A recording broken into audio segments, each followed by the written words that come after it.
A cultura do jejum, Luciano Subirá, áudio 11. As descobertas das pesquisas apontam cada vez mais na mesma direção. Entretanto, como afirmou meu amigo médico, ainda há poucos estudos de caso. Sendo assim, sempre orientamos o jejum pedindo muita cautela.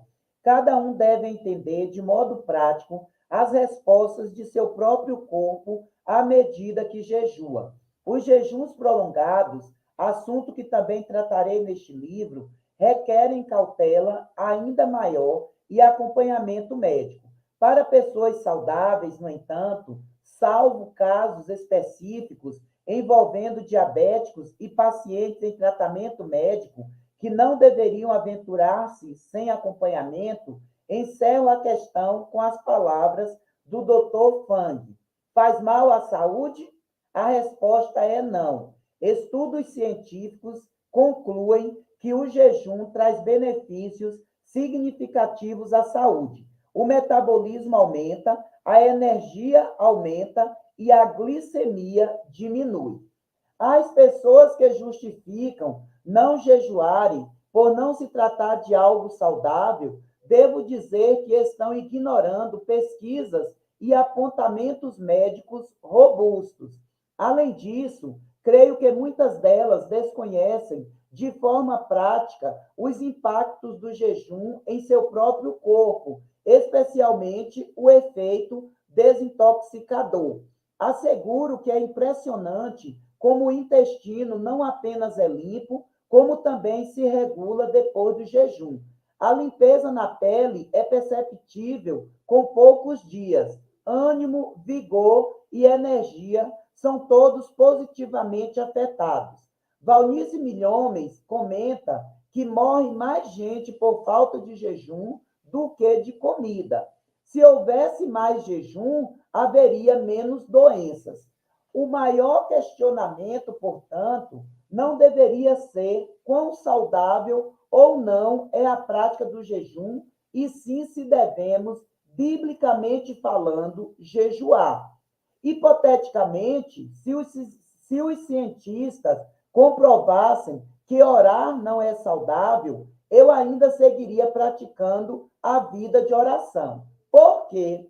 Porque tem um direcionamento bíblico claro acerca da oração e não faria nenhuma escolha contrária às Escrituras, especialmente em se tratando de algo que fosse evitado meramente por conveniência. Comecei a jejuar por causa daquilo que a palavra de Deus diz, e não porque, cientificamente falando, seja aconselhável jejuar. Não obstante, devemos concluir, com o uso de uma lógica simples, que a mesma Bíblia, que nos orienta a não destruir o corpo, templo do Espírito Santo, 1 Coríntios 3, 16 e 17, não nos orientaria a uma prática não saudável. Desse modo, afirmo, o jejum, feito de modo correto, é saudável não só para a nossa vida espiritual, como também para o nosso corpo. Questionar esse fato é questionar as próprias Escrituras. Nosso interesse é, todavia, como afirmado desde o início do livro, o jejum bíblico. Nosso foco é a abstinência alimentar com propósitos espirituais. A desintoxicação do corpo é um excelente efeito colateral. A perda de peso também se dá quando jejuamos, especialmente em jejuns prolongados ou frequentes, mas deveria ser vista igualmente como simples consequência, embora há que se considerar a facilidade com que o corpo se recupera depois do jejum, especialmente os de longa duração.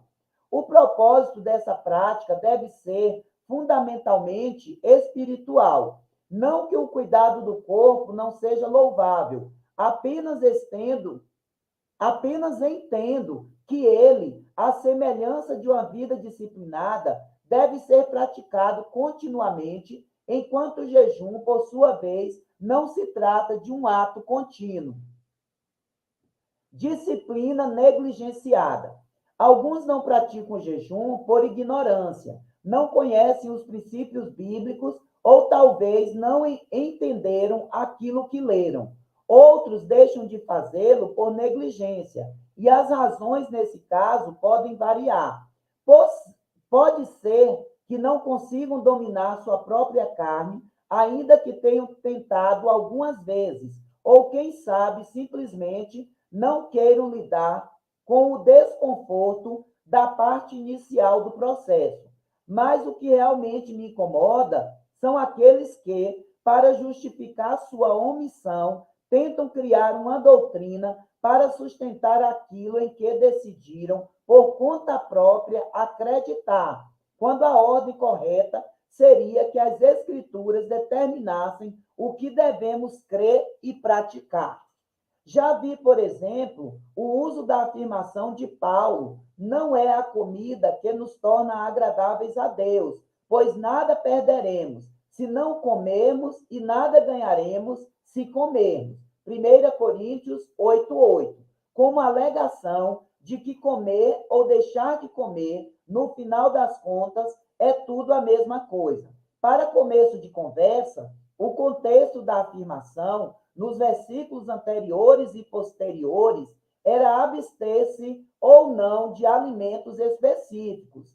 O apóstolo tratava de comidas consagradas a ídolos, como estilo de vida, considerando se era ou não correta a abstenção. Ou seja, Paulo estava tratando de princípios. O texto certamente não se refere ao jejum. É certo que alguém pode agradar a Deus tanto comendo, 1 Coríntios 10:31, como jejuando. De igual modo, pode desagradá-lo em qualquer um dos estados. A questão não é apenas o que se faz, mas também como se faz.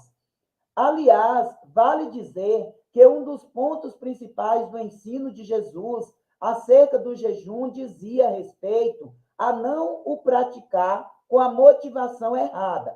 Ele tratou do como. Nem a frase de Paulo aos Coríntios, que na verdade é usada fora de seu contexto, nem a correção de Cristo acerca da motivação de jejuar, podem ser consideradas fundamentos bíblicos contra o jejum.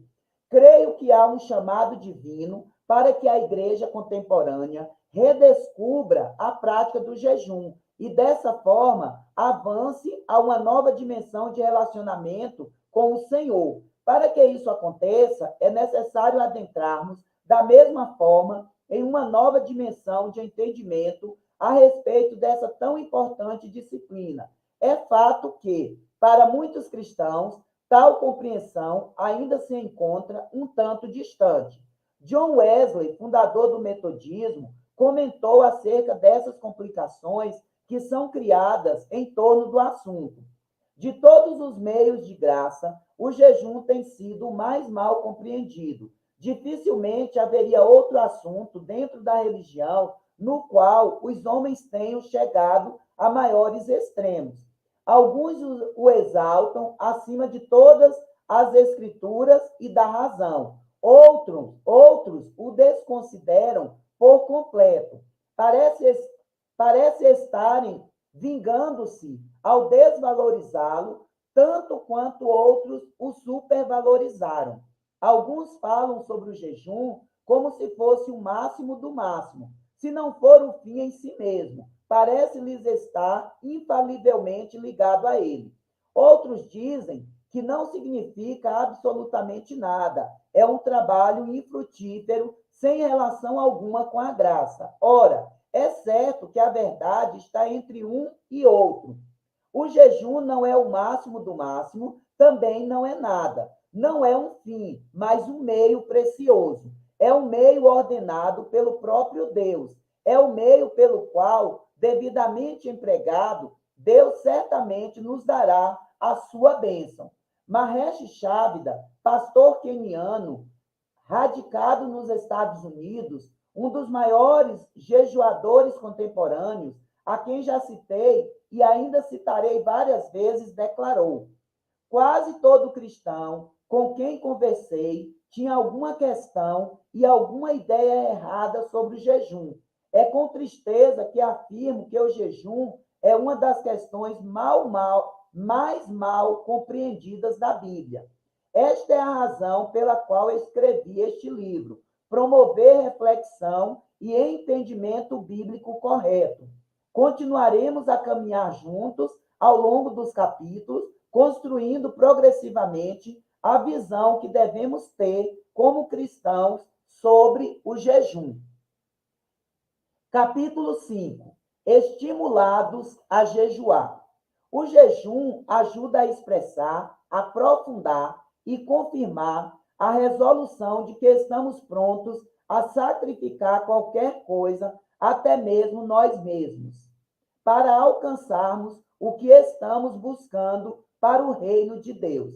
Andrew Murray. Seguirei ampliando tanto a definição como a aplicação prática do jejum ao longo do livro, mas por ora quero abordar o assunto compartilhando um pouco da minha história sobre como fui introduzido ao exercício do jejum.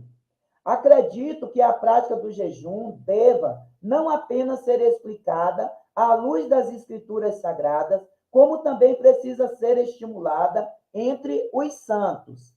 Nasci e cresci no lar cristão.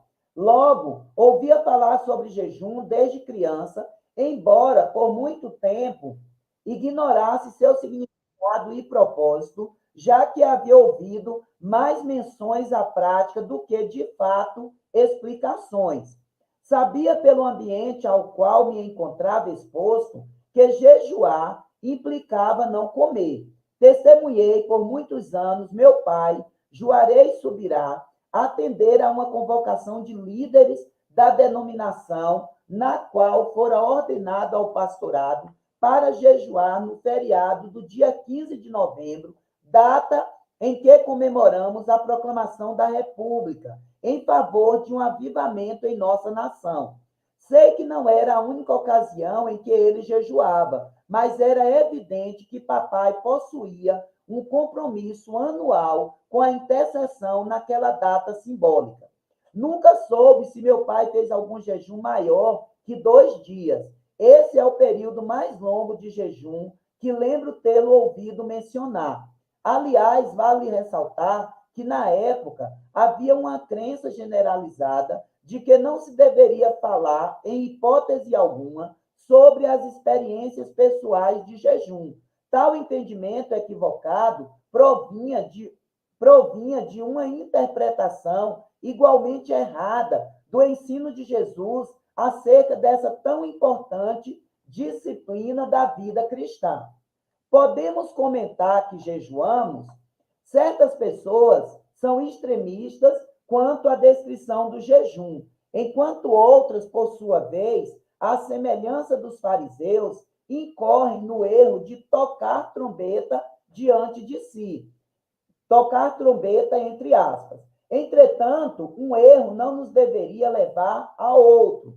Fugir da autopromoção não implica, necessariamente, estabelecer um código de absoluto silêncio a respeito da prática do jejum. Consideremos as palavras de nosso Senhor. Quando vocês jejuarem, não fique com a aparência triste como os hipócritas, porque desfiguram o rosto a fim de parecer aos outros que está jejuando. Em verdade lhes digo que eles já receberam a sua recompensa. Mas você, quando jejuar, unja a cabeça e lave o rosto, a fim de não parecer aos outros que você está jejuando, e sim ao seu Pai em secreto. E o seu Pai que vê em secreto lhe dará a recompensa. Mateus 6, 16 a 18. Jesus condenou o exibicionismo dos fariseus, que faziam questão de parecer contristados aos homens para promover uma aparente espiritualidade. Entretanto, ele não proibiu de comentar sobre a prática de jejuar. Isso seria contraditório ao fato de existir registro bíblico do jejum feito pelo próprio Jesus. Como se sabe que Cristo, que estava sozinho no deserto, fez um jejum de 40 dias? Certamente porque ele contou. É claro que não significa que nosso Senhor tenha saído alardeando sua experiência a todo mundo, mas que discretamente repartiu sua experiência com os discípulos. E o que dizer de jejuns coletivos, como o dos líderes da igreja em Antioquia, Atos 13, 2 e 3? Não haveria como mantê-los em segredo. A orientação de Cristo sobre a discrição com relação ao jejum concorda com seu ensino sobre fazer em secreto, jejuar, orar e dar esmolas, em uma demonstração de que estamos fazendo ao Pai Celestial e não a homens. Contudo, há que se reconhecer que suas orientações foram dadas em um contexto muito específico. O mestre abordava a motivação errada por trás de práticas corretas, como jejum, oração e esmola. Antes, porém, de detalhar aquilo que nosso Senhor ensinava, devemos considerar outras palavras de Jesus no mesmo sermão, um pouco antes de falar sobre a questão que estamos examinando. Assim brilhe também a luz de vocês diante dos outros, para que vejam as boas obras que vocês fazem e glorifiquem o Pai de vocês que está nos céus. Mateus 5:16.